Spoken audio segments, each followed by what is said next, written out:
Well, I want to say thank you for the invitation from Chris for letting me be here. As exciting as it is to speak the first night at Preacher's Training Camp, it's also terrifying because you realize that the entire week you're teaching these young guys how to put together a good sermon, and then I'm supposed to get up and speak. Now, luckily, you haven't been told how to put together a good sermon yet, so you can't critique me yet. But Dad, feel free later in the week to either use me as a good example or say, you remember what Jeremy did Sunday night? Not that, okay? I really am glad to be here. I'm glad my wife, Carrie, got to be with me. As Chris mentioned, I work with the North MacArthur Church in Oklahoma City, and we also host a Preacher's Training Camp each summer. And so it's exciting for me to see what you guys are doing here, and it's encouragement. See these young guys who, spend a week of their summer training so that they can be leaders in the church someday. And I hope you guys know how highly the members here look at you for your decision to be here this week. I'm hopefully going to give you something, campers, that will apply to you, but hopefully will apply to all of us. When Chris called, he said, you're going to be speaking to the campers, but obviously it's Sunday night, so you want to make some application to the congregation as well. And so tonight we're going to talk about something that, bear with me, because it's going to sound like maybe it's not as applicable for all of us, but I want you to hopefully stick with me, and we'll get everybody there. But tonight we're actually going to talk about being a Christian online. Some of you are already tuning out, and that's okay. Hang with me. We're coming back to you. I believe wholeheartedly that this generation, you young guys, are going to change our world. Now, before you get a big head, let me just tell you, I think every generation changes the world, either for the good or for the bad. One thing that you young people have going for you is that you live in a time that because of technology, it is easier than ever to make an impact on the world that you're living in. You can get on your phone right now and post something online that hundreds, if not, if you're my dad and you're on Facebook, thousands, maybe some of you have my dad beat and millions of Facebook fans, I don't know. They'll see it, right? And your sphere of influence, as we call it, is greater than ever before. And so your ability to make an impact on the world is grown considerably. Carrie and I were talking as we were driving down here. I can remember 15 years ago, I didn't have a cell phone. I didn't want a cell phone. I only got a cell phone because I met Carrie, and I think she got tired of calling and leaving a message in my room phone at college, and I said, fine, I'll get I had one of those little block phones that you can prepay the minutes, and you get to make like 10 calls every 30 days or something. It was not great. But, hey, got the job done. Now here I am 15 years later, and if I leave my phone in the other room, I feel like anxiety. I don't know why that is, but times change. That's the culture that you guys are growing up in. Some of you are like, there was a time where you didn't have a cell phone? Yeah. We survived. And some days I miss it. And some of you older people can maybe relate with that. Some of you older people are like, I still live without a cell phone, and it's wonderful. And God bless you. I wish I were still there. But because of technology, you will make an impact on your world. Probably more so than some of the generations before because your reach is further. And while I could stand up here tonight and talk about a lot of the negative ways that people use technology, I want to focus on some things that I think you can do to make a positive impact on the people that you come in contact with. Now, for those of you who are thinking, look, I don't use the internet very often, I'm not on social media, the principles that we're going to talk about tonight are principles from the Bible, meaning that they were around a lot longer than social media has been around. And so these are things that whether you are talking to someone online or you're talking to someone face-to-face, these principles still apply. But I want to especially push on our young people and those of you who are using social media and you have that online presence to remember these things. So if you want to, let's start and turn over to Ephesians chapter 4. Ephesians chapter 4, we're going to start with the passage here, starting at verse 29.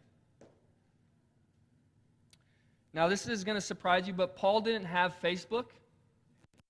He wasn't on Twitter. I'm pretty sure he didn't have an Instagram account. And yet, the verses here, starting at verse 29, I think they apply to the way that we use our our technology today. Starting in verse 29, it says, "Let no unwholesome word proceed from your mouth, but only such a word as is good for edification, according to the need of the moment, so that will give grace to those who hear you." He goes on to say, "Do not grieve the Holy Spirit of God, by whom you were sealed for the day of redemption. Let all bitterness and wrath and anger and clamor and slander be put away from you, along with all malice. Be kind to one another, tender-hearted, forgiving each other, just as God in Christ also has forgiven you." So he starts with this phrase, "Let no unwholesome word proceed from your mouth." And nowadays, you can say things without the words ever coming out of your mouth, right?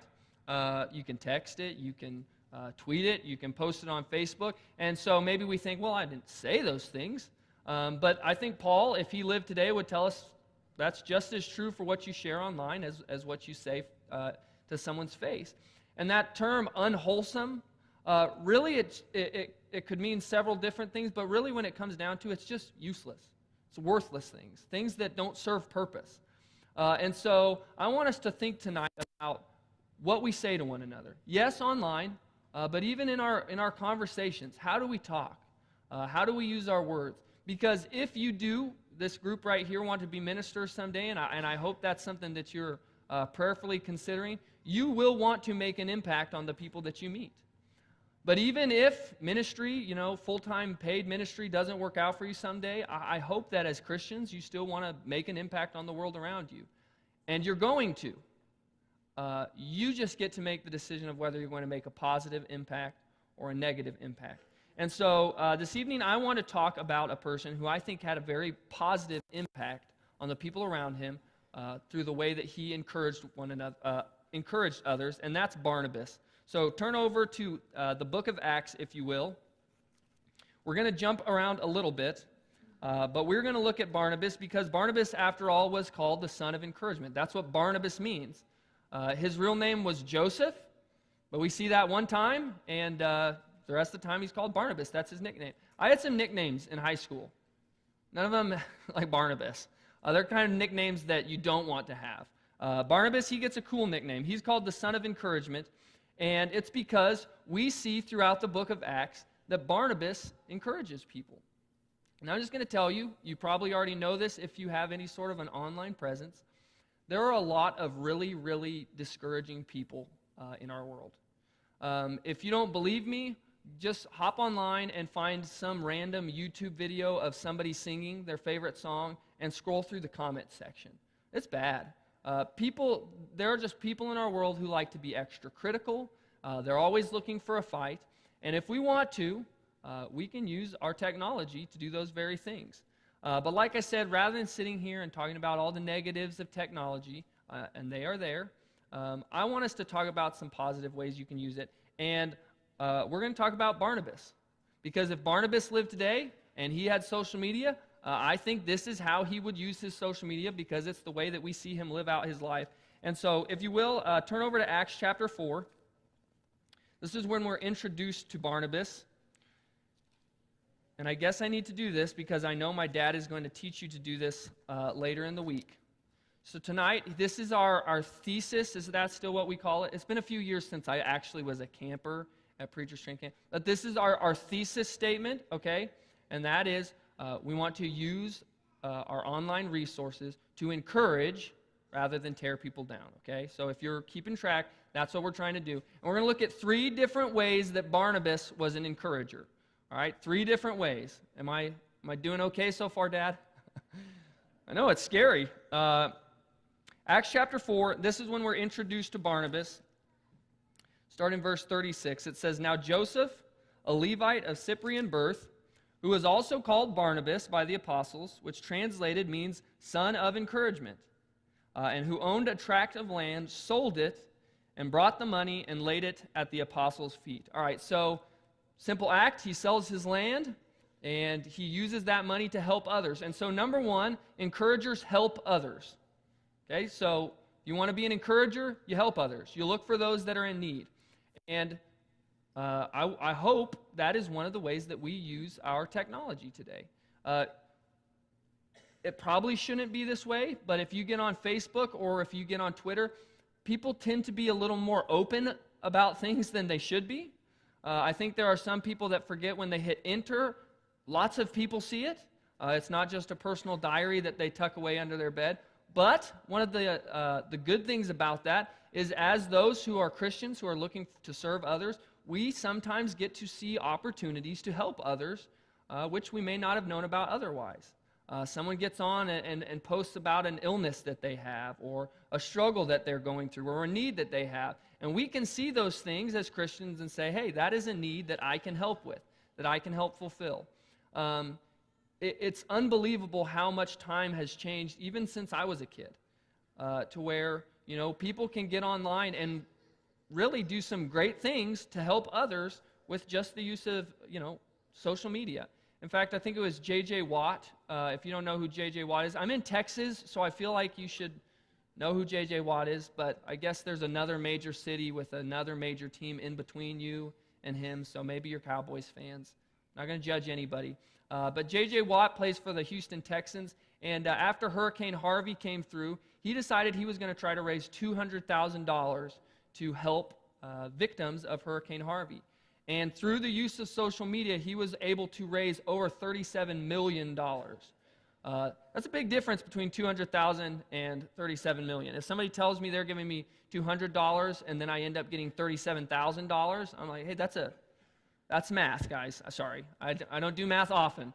And he's able to accomplish that because he was able to use technology and can use those things to help those that are in need. Now, I'm not saying that all of you have to go home tonight and post something and say, hey, I'm trying to raise $200,000. If you want to try for it, go for it. You're going to need a cause. They're not just going to give you their money. But, we live in a time where you can do some of those things. And if we are not the kind of people who are looking to help when people are in need, we're not encouragers. Sometimes I think we tend to be the person that likes to encourage with just our words.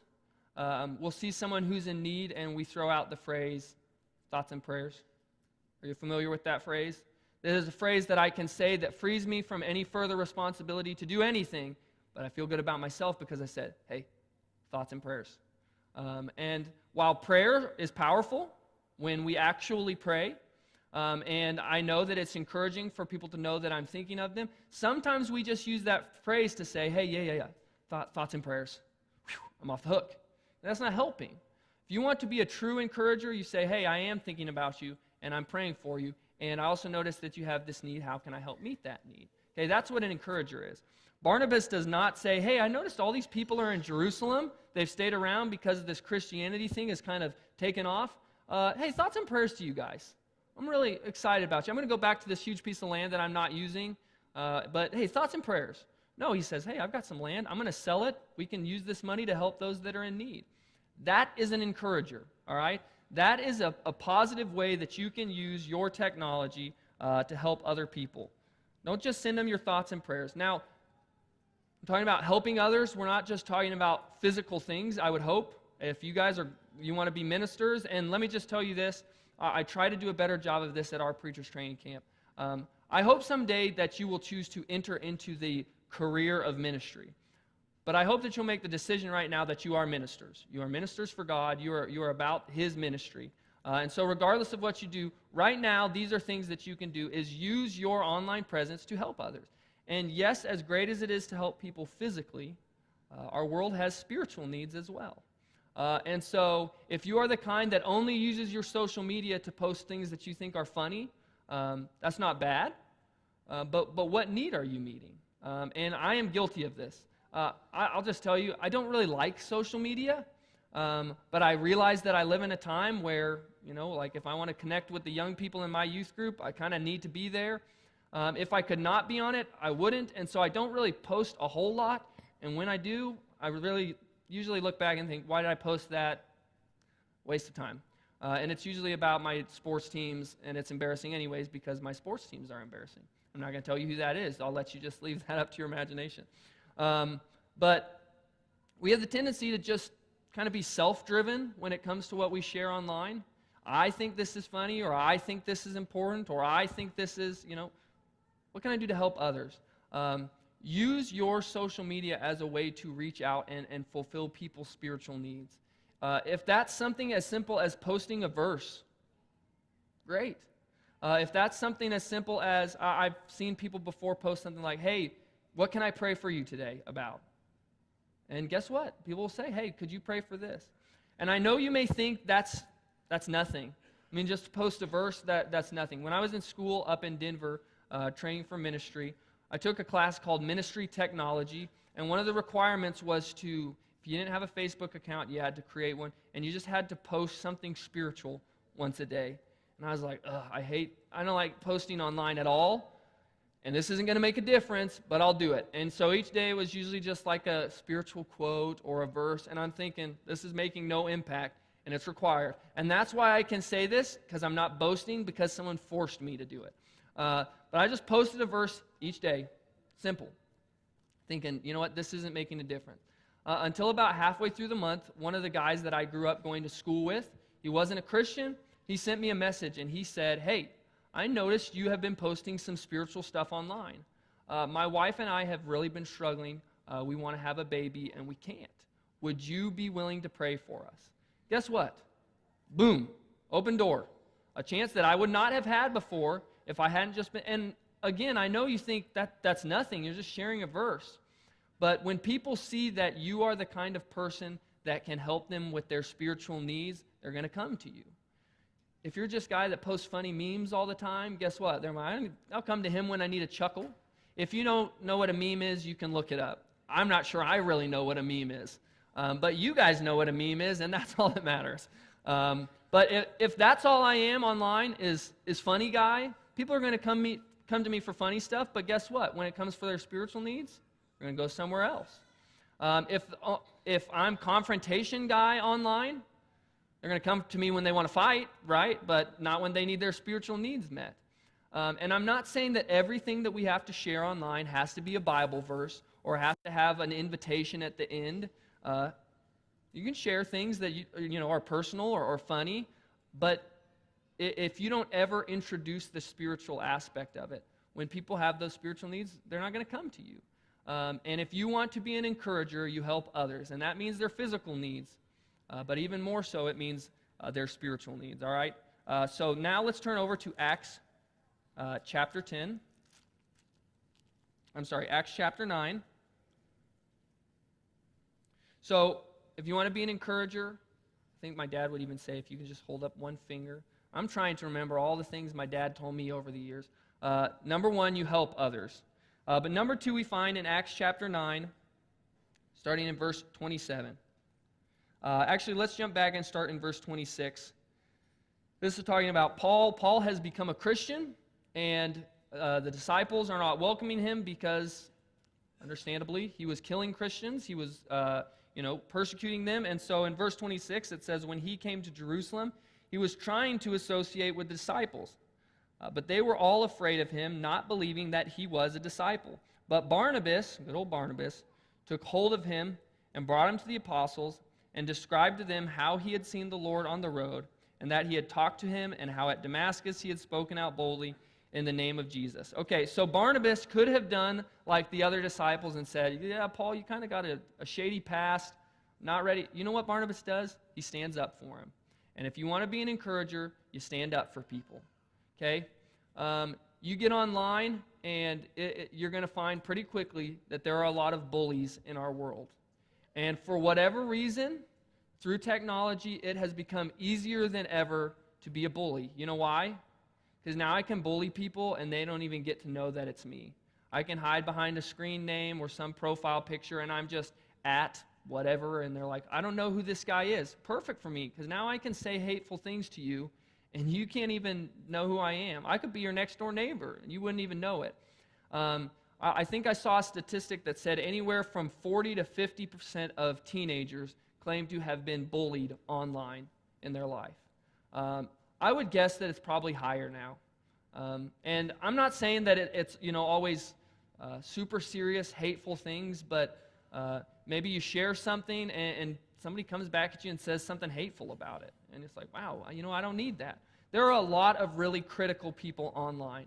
I say that because Sometimes it's necessary for us as Christians to step in and say, if I want to be an encourager, I don't just say uplifting things. I look for those who are being knocked down, and I say, you know what? I'm going to pick that person up. That's what Barnabas did with Paul. Paul comes in. He doesn't really fit. He's not fitting in with the crowd. And Barnabas says, hey, guys, he's with me. Okay? Paul's my buddy, and I'm going to stand up for him. We need to be those people. We need to be the kind of people who are willing to stand up for those who are in need. Sometimes that's when they're being knocked down and we want to lift them back up. But a person who stands by those who are in need doesn't just mean we wait until people are being bullied and then we step in and say, hey, don't act like that. That means we are actively looking for those who are the outcasts, those who are different than us, those who may even have different opinions than us. And guess what we do? We step out and we try to make them feel welcome. That's what Barnabas did. He wanted Paul to feel like he was part of the group. He was part of what he was a part of. I know I have in the past, and I've watched as others have done it as well. We have the tendency to want to get online and look for people that we can pick at. It's like, oh, I disagree with that. So I come in and say, I disagree. Let me read a little bit further. Oh, no, I disagree with that. This is a silly illustration. That's why I'm going to use it, because I don't want to talk about things I actually need to change. On Facebook this last week, I saw these guys getting into a huge argument about whether Michael Jordan was the greatest basketball player of all time or who? LeBron James. You must have seen the same argument. I'm just kidding. It's a big deal, I guess. These guys are going back and forth, and they're throwing statistics, and they're throwing opinions. And these guys are friends, and it's weird how you can get into a really heated discussion with your friends and then be okay afterward. But, I mean, they're going back and forth, and I was thinking, it's silly that even something that's little, like this, you can get into such a heated argument about. And I just wanted to pop in and say, guys, Michael Jordan defeated aliens with just the Looney Tunes, right? LeBron hasn't done that. Then I find out that movie may not have been based on true events, and so really ruined my argument. But isn't it funny, though, that a lot of people get online and it's just like, all right, who can I fight with tonight? Aha, this person disagrees with me. We just want to pop in and we want to say a little something, and we step out. And, you know, there was a time in our country where I think there was a place for debates, and I think still their debates happen and can be done well, but debates online are not the same as debates face-to-face. You know, Chris and I want to debate something. We stand up here. He makes his, well, we have two pulpits. He makes his point. I make my point. We go back and forth. And then at the end of the day, you know, it's your decision to decide who you side with. But that's not online. I can pop in whenever I want. Hey, I hopped off and I found these statistics. And I'm out. Well, now we can't engage, because people aren't really engaging in a conversation. They're just coming in and throwing a fact and then running away again, and then popping in later when it's right for them, and and that's not helpful. Instead, we need to be the kind of people who, rather than looking for little things that we can pick at and things that we can disagree with, we find people that are maybe being treated that way, and we lift them up. We encourage them. Now, that may be publicly. That may be hopping in when you see somebody on whatever billion different social media accounts there are now. I can't keep track of all of them, but you hop in, you see someone that's being treated wrongly, and you say, guys, that's not right. Okay? And you make a stand, just like Barnabas, and you make it publicly. And then there are going to be some times where you just maybe talk to someone privately and say, hey, I saw some of the stuff that was posted. Hey, I just want you to know that not everybody thinks that way. That was really rude of them to say those things. I hope you know I care about you, and there are a lot of people that care about you. Those are the kinds of people that we want to be if we're encouragers. We lift up those that are hurting. We lift up those who may be outcasts. And again, like I said, that doesn't mean we have to wait until someone's bullied. Sometimes it's just, you know, the new kid. Or sometimes it's the person that we know is a little different than everybody else that has a hard time fitting in, and going out of our way to make those people feel welcome. That's an encourager. They help others, and they stand up for others. But third and finally, let's turn over a couple more chapters to Acts chapter 15.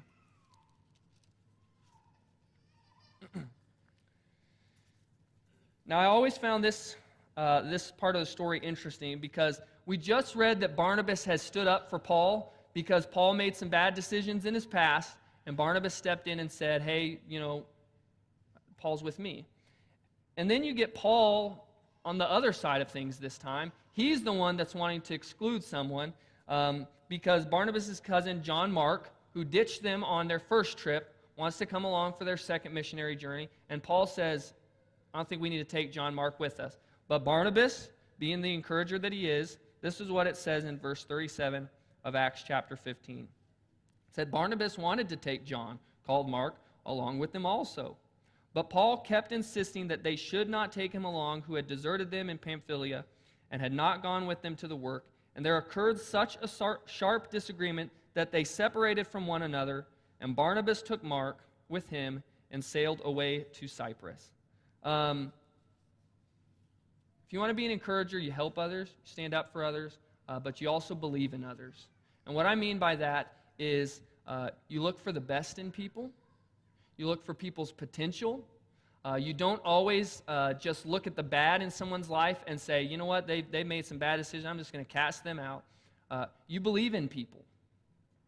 Barnabas could have easily said, you know what, Paul is right. We did all that work, and John Mark, we invited you to go with us, and once things kind of got rocky, you left. And I just can't risk that again. But Barnabas says, nope, I forgive you.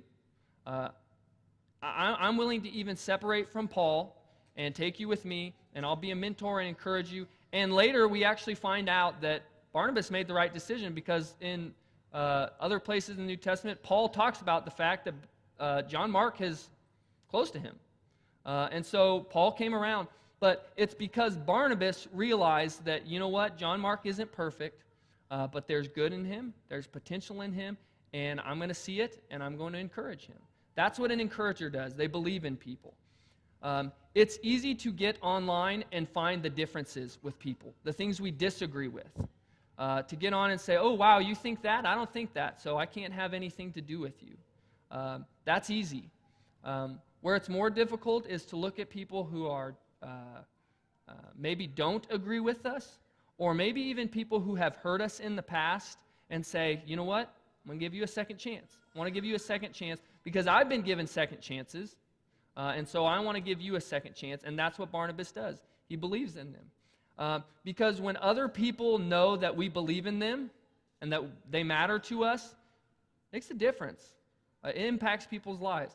Again, this is a silly illustration, but I guess I'm just a silly person. So what I tell you, I'm the guy that just tries to be funny on social media and fails most of the time, so I'm not even good at that.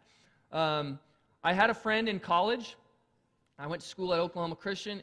Halfway through his sophomore year, he decided he was going to transfer schools. And me and his buddies, we were like, no, man, you got to stay here at school. And he just said, I know you guys, but I just don't feel like there's many people here that care that I'm here. I've got a friend that goes, and I'm not going to name the other school, but he was going to go to another school. So one weekend, me and a couple of my friends decided we were going to film a video talking to different people on campus, telling Jared, hey, come back to school because we care about you. And we got tons of people.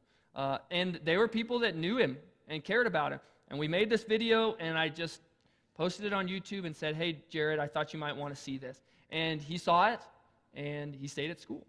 And I was blown away. I was sure he was graduating. And I'm not real close with him now, but I had talked to him within the last couple years, and he said, I know you guys were being goofy with that video, but I hope you know that that's the reason that I stayed. And he said, and if it weren't for that video, I would not have met my wife. And he goes, I know it's silly, but I'm glad you did that because it showed me that there were people who cared about me. And as goofy as the video was, and it was goofy. I mean, if I was involved, it was goofy. But he was able to see that there were people who cared about him, people that wanted him around. And he looked at that and went, wow, that makes a difference. There are a lot of people in our world who don't think people believe in them, who think people are just looking at their mistakes, who think people only care about the problems in their life, and they just want someone who will step up and say, hey, I believe in you. I believe in you. That's encouraging. Not someone to just say, hey, well, keep going. You can do it. I'll be praying for you, but someone that steps up and says, hey, you know what? It may cost me some of the friendships in my life, but I'm going to give you a second chance. I'm going to forgive you. That's the kind of person that we need to be. Use your social media to make those positive impacts in people's lives. So they said something bad about you. That's all right. Dust it off. You're okay. Pick yourself back up and be an encouragement to them. Believe in people. See the best in people. I often wonder if people treated me the same way that I treat everybody else. Would I get as many second chances as I do? Would I be treated as fairly as I am? And the answer is probably not. And to take it to another level, when I think of the relationship that I have with God, as compared to the relationship that I have with others, and I think of how many times God has given me a second chance, and a third chance, and a fourth chance, and a 5 millionth chance. I mean, God's patient with us. And sometimes we get hurt once, and what do we think? Well, I'm done with that person. See the best in people, see the potential in people, and invest in them. That's a way that you can encourage others. There are a lot of bad ways that you can use technology. You can be critical, you can complain, you can find confrontation. My wife told me on the way down here that if you're a good preacher, you can make all your points start with the same letter. And I couldn't with my 3 main points, so I had to do it with just the points in the conclusion. It's okay. My wife is also a teacher, though, so she likes letters and all that stuff. I went into ministry so I don't have to do math, which I already showed you I can do, kind of. And I don't have to deal with spelling and things like that. But there are a lot of negative ways you can use social media. And young people, I know you have seen other people your age use it in those ways. And older generation, I think there are some of us who maybe look at social media and technology, and because of those things, we see it as a bad thing. We see social media and technology as bad. But let me just tell you tonight, social media, technology, internet, all of that, it's not good or bad. It's just a thing. It's just a thing. It's the way that we use it that determines whether it's good or whether it's bad. My wife and I drove here in a car. Guess what? It's a car. It's not well, I almost said it's not a good car. It's not a bad car. It's probably more on the bad car side than it is a good car. But it has no moral code. It's just a car. Can I do some great things with my car? Sure. Give somebody a ride that needs a ride. I drove down here. That allowed me to be a part of Preacher's Training Camp. Can you do some awful things with the car as well? Sure. But at the end of the day, it's just a car. It didn't have any choice in the matter. That's the same with technology. And guys, you are going to decide whether technology is a good thing in your life or if it's a bad thing in your life. I hope that you will be a Barnabas online. Now again, Barnabas didn't have social media. If he did, I guarantee you he would be the guy that's super, super, super encouraging all the time, because that's Barnabas. And I hope that you will try your best to do it in the same way. Now, if you never, ever, ever, ever have a social media account of any kind, never plan to, that's great. I still hope these are things that in your life you will choose to live by, and that is be an encourager, helping others, standing up for others, believing in others. That's the kind of encouragement that God expects from his people. This is now a time that we call the encouragement at the end of the sermon. And one of the ways that we can encourage one another is in times like this when we're together.